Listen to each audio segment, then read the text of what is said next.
In this video, I'll show you how to create a PDF with clickable links using Figma. This is perfect for case studies, portfolios, proposals, or client documents. First, open your design in Figma and make sure all your content is ready.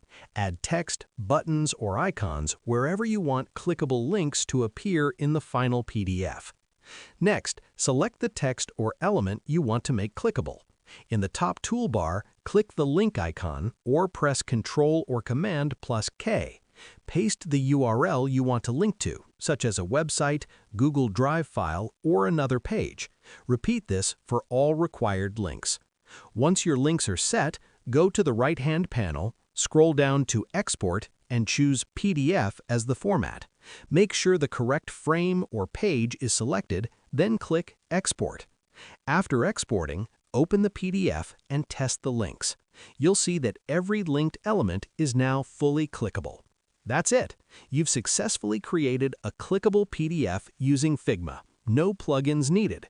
If this helped, subscribe for more quick Figma tutorials, and I'll see you in the next one.